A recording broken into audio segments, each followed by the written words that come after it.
Alrighty, everybody, thank you so much again for joining me on the mat today.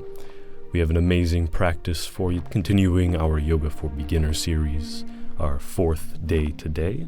If you've done the other 3, so glad to have you for this one. Otherwise, we'll be started laying down on our mat in our corpse pose, starting with the final resting pose this time. We have an amazing restorative practice today, really focused on opening up through the hips.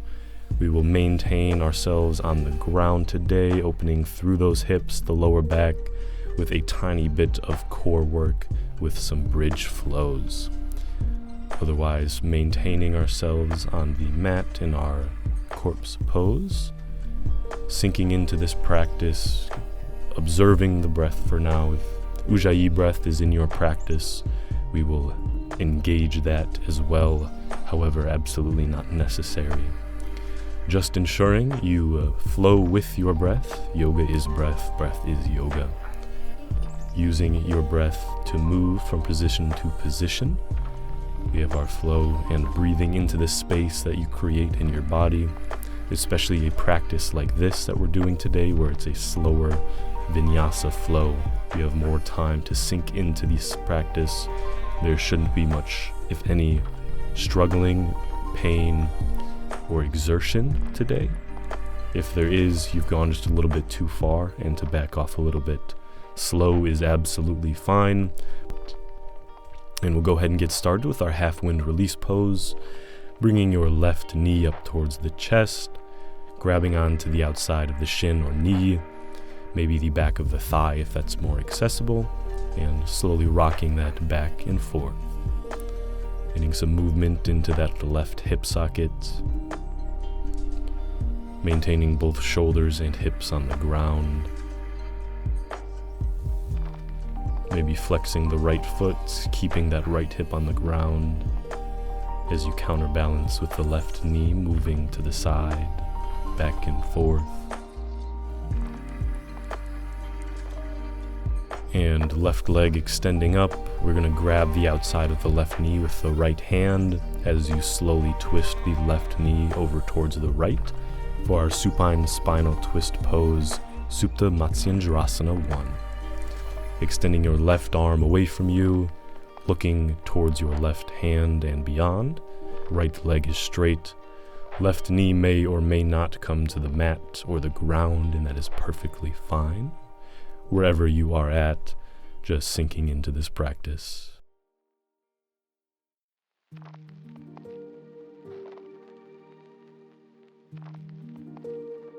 And 2 more rounds of breath here before coming to our reverse pigeon pose. Left ankle on right knee, reaching through, grabbing outside of shin or back of thigh. If you want to intensify this, you can bring the knee up and closer towards your chest, making sure to flex through the left foot to ensure left knee safety. And if that's a little too intense, feel free to drop the right sole of the foot on the ground and bounce that left knee back and forth a little bit, opening into that left hip.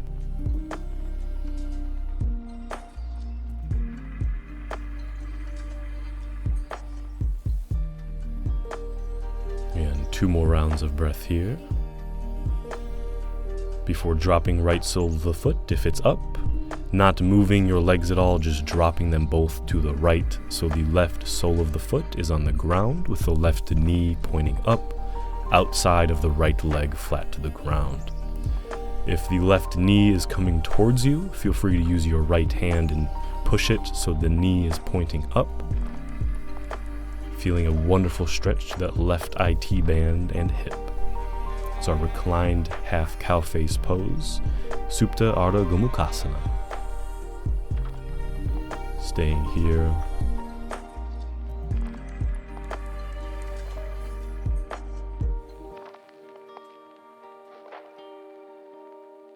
And on your next breath in, bringing your legs back up and grabbing the outside of your left foot with your left hand, letting your right leg open up, or grabbing the left shin or thigh. Moving into our half happy baby pose, Moving onto the right blade of your foot, the outside of your right foot as a counter pose for this half happy baby, Ardha Ananda Balasana. Trying to stack left ankle over left knee, opening up through the hips, trying to keep lower back on the ground, both shoulder blades grounded, no tension in the head, neck, or shoulders. A little energy through the left arm to hold the left leg, but that's about it. As you drop the left leg down, switching sides for a half wind release pose, bringing your right knee up towards the chest, rocking it back and forth, any subtle movements that feel good for you.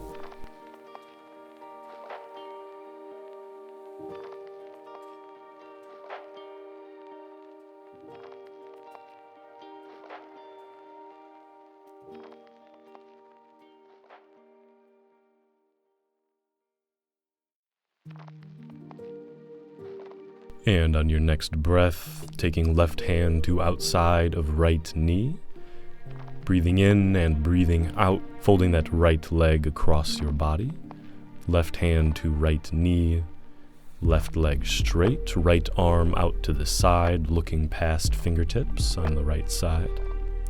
It's amazing supine spinal twist. Both shoulder blades on the ground, stacking one hip over the other, or moving in that direction rather. Trusting your body, listening to your body, any micro adjustments that you feel are necessary for you at this point in time, and just folding and relaxing into this pose.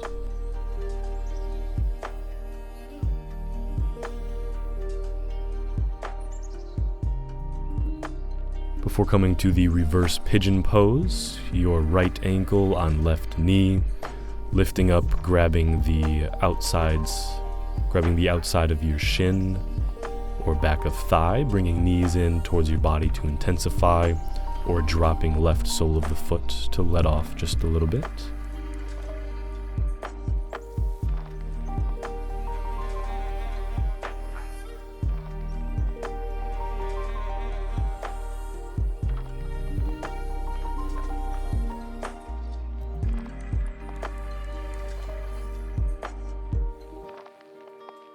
Enjoying this reverse pigeon pose. And moving to the reclined half cow face, just dropping both legs over towards the left, right sole of the foot on the ground, right knee pointing up, sinking into this pose. Supta Ardha Gomukhasana.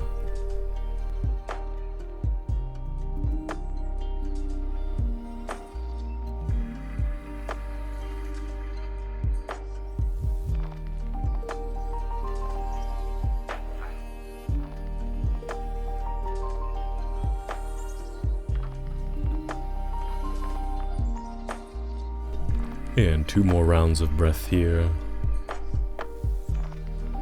before bringing your legs back up on the inhale, grabbing outside of right foot or outside of shin, maybe the thigh, with your right hand, letting your left leg open up, flexing through the left feet on the outside blade of your foot, trying to stack right ankle over right knee, letting those hips and lower back open up in this wonderful half happy baby pose.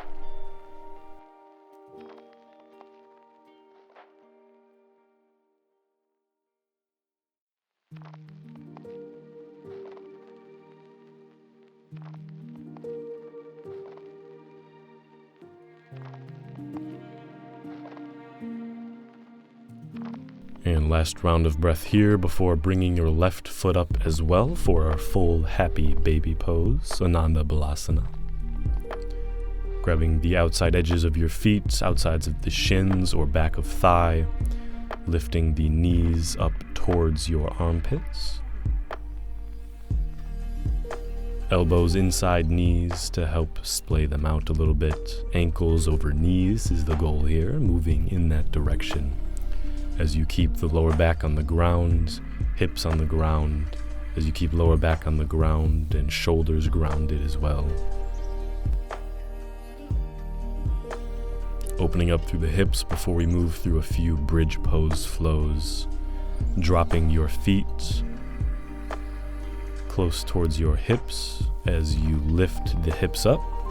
Ankles underneath knees, upper thighs engaged towards each other, strong through the glutes. No tension or pain in the neck, head, or shoulders, being nice and relaxed. Maybe clasping hands underneath you, rolling shoulders underneath you if that's accessible, but palms on the ground is perfectly fine for our bridge pose, Setubandha Sarvangasana. And into our one-legged flow, lifting the left leg up, maintaining right, before dropping it, inhaling right leg up, straight out, flexing the foot, before exhaling down and switching. Continuing to alternate legs, so one leg will be strong, moving weight to that leg as you lift the other up. Strong through the glutes. I know this is hard, but your body loves this. You're doing so well. Keeping hips up, bringing hips a little bit higher, breathing in to the lower back, breathing into the hips.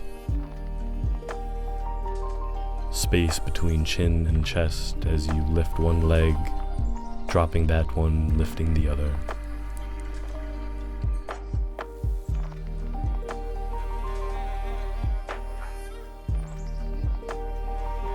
Before rolling onto our side, you'll bring your knees together, rolling on your right side, right arm flat out to the side, palm facing up. Inhaling, opening left arm out to the side for a spinal twist. Exhaling, closing it back up, rolling onto your right. Inhaling, opening up to the left, looking to the left as you exhale to close that off. Continuing to move through this dynamic stretch. Inhaling, opening up, looking over to the side, exhaling, closing it up. Knees and hips don't move here. Finish up just 2 more rounds before switching to our other side, rolling onto the left side, both knees and legs together, coming up at a 90-degree angle, left arm out and palm up. Inhaling, opening that right arm out to the side, the opposite side of the room. And exhaling, closing it back off, meeting the palms on the left side. Continuing to flow back and forth here. Getting some dynamic movement into the body, a nice spinal twist as well. We'll do just 2 more rounds of this as well, opening and closing, before coming back onto our back for a bridge pose variation flow. In your normal bridge pose, hands together in between your legs, and as you inhale, lifting hips up, lifting arms up over your head to the ground behind you if accessible, and exhaling, dropping it vertebrae by vertebrae to the ground and bringing your hands back between your thighs. As you continue to flow, inhaling, lifting it all up, and exhaling, bringing it all back to center. The last little bit of work here, you are doing amazing. Keep it up, stay strong, not much more. Exhaling, dropping it all, inhaling, lifting it up. Maintaining upper thighs towards each other as you finish up with 1 more round. Before dropping your hips, soles of the feet together, maybe tucking tailbone down in the direction of your feet, nice posterior tilt to the pelvis, letting the knees splay out wide for our reclined bound angle pose, Supta Baddha Konasana. Enjoying this wonderful hip stretch. The hard work is over, you've done it, you've done so well. Letting your body relax into this pose.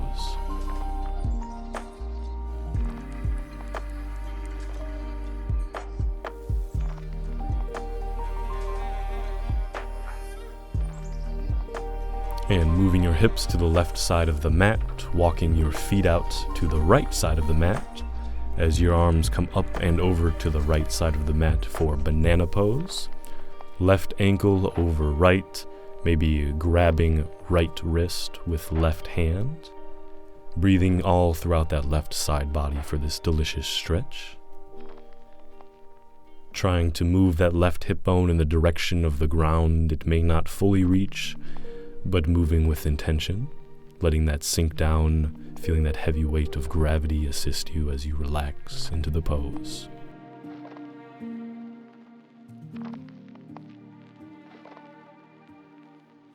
And one more round of breath before moving your hips to the right side, feet to the left corner of the mat, and hands coming up to the left corner as well. Clasping opposite hands, you'll be grabbing right wrist with left hand and moving right ankle over left to help secure you in place as you breathe into the right side body, opening up that rib cage, feeling those intercostals relax, bringing space to the body and the breath. So our last pose before Shavasana.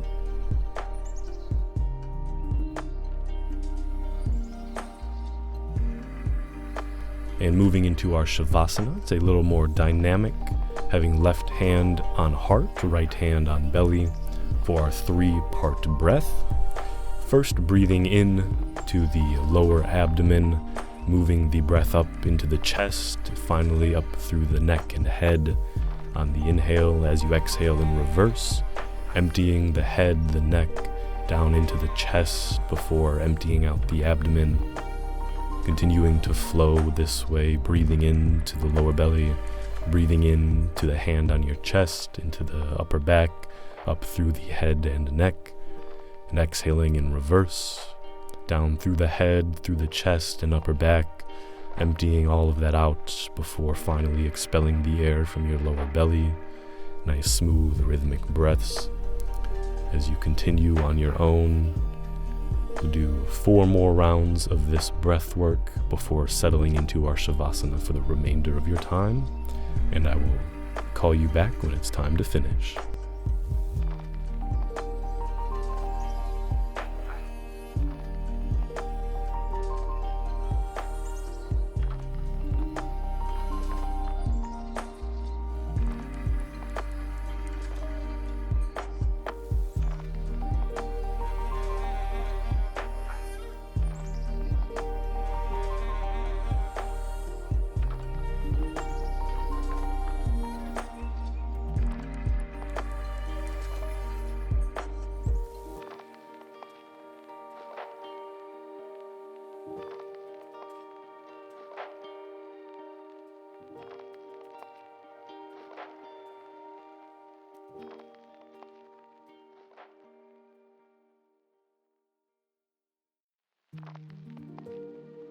And getting ready to wiggle fingers and toes, bringing some small movements back into the body before stretching arms up and over your head. Nice deep stretch. Come rolling onto one side, lifting up, finishing up your practice, thanking yourself for making the time on the mat. I thank you for joining me today as well. Certainly hope to see you for the next one.